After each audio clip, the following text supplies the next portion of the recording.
Sir ఇప్పుడు exam prepare అయ్యే ముందు, తర్వాత ఎగ్జామ్ రాసే అప్పుడు కూడా స్ట్రెస్‌ని ఏ విధంగా మేనేజ్ చేయాలంటారు students? Stress first of all మనం అనుకున్నట్టుగానే స్ట్రెస్ మేనేజ్ అవ్వాలి అంటే ఫస్ట్ నాకు ఈజీగా ఉన్నది ముందు నేను కంప్లీట్ చేసుకోవాలి. అండ్ మోర్ ఓవర్ ఎంసెట్లో 160 బిట్కి మనం 65 బిట్స్ కన్నా ఎక్కువ ఆన్సర్ చేయగలిగితే మనకు మంచి సీట్ వస్తుంది. ఓకే, అది మైండ్లో పెట్టుకోవాలి. అది మైండ్లో ఉండాలి. సో ఎప్పుడైతే 65 అనేది ఒక చిన్న టార్గెట్ నీ ఎదురుగా ఉందో, నువ్వు ప్రాబ్లం చేసుకుంటూ వెళ్తూ ఉంటే నువ్వు ఒక 30 ప్రాబ్లం చేసావు, అమ్మయ్య ఇంకొక 30 ప్రాబ్లమ్స్ నేను చేస్తే నాకు సీట్ నేను కొట్టేస్తా. ఆ కాన్ఫిడెన్స్ బిల్డ్ అవుతూ ఉంటుంది, నీకే కాన్ఫిడెన్స్ బిల్డ్ అవుతూ ఉంటుంది.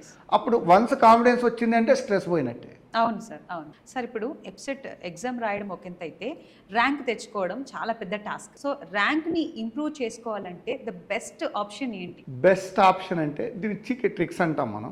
అవి ఏంటి అంటే ఒక్కొక్కసారి మనకు ప్రాబ్లం తెలియదు, ఆ ఫార్ములా గుర్తుండదు. అప్పుడు ఏం చేయాలంటే యూనిట్స్ అండ్ డైమెన్షన్స్ అప్రోచ్లకు వెళ్ళాలి. ఎలా అంటే అక్కడున్న ఫిజికల్ క్వాంటిటీ సేమ్ ఉన్నాయి, దాన్ని చూసుకొని ఈ వచ్చే ఆన్సర్కి దానికి రిలేట్ అవుతుందా లేదా, ఓకే అలా రిలేషన్లోకి వెళ్ళిపోయి మనకు ఆన్సర్ తెలియదు బట్ ఆన్సర్ మాత్రం గెస్ చేయగలరు. లేదా ఆప్షన్ వెరిఫికేషన్, వాళ్ళు ఏదో క్యాలిక్యులేట్ చేయమన్నారు, ఈ కింద ఉన్న 4 ఆప్షన్స్ దాన్ని అప్లై చేసుకొని చూడండి, ఏదో ఒక ఆప్షన్ సరిపోతుంది, ఆ ఆప్షన్ పెట్టేసేయండి. సో ఇదేంటంటే ఇలాంటి ట్రిక్స్ ఫాలో అవుతూ ఉండడం వల్ల మనకున్న పొటెన్షియల్ కన్నా కూడా ఒక 3 to 4 క్వశ్చన్స్ ఎక్స్ట్రా ఆన్సర్ చేయొచ్చు. సో ఇలాంటి స్ట్రాటజీస్ కూడా వాళ్ళు ముందుగానే ప్రిపేర్ అవుతే బెస్ట్ అంటారు. ప్రిపేర్ అవ్వాలి, అయితేనే బాగుంటుంది.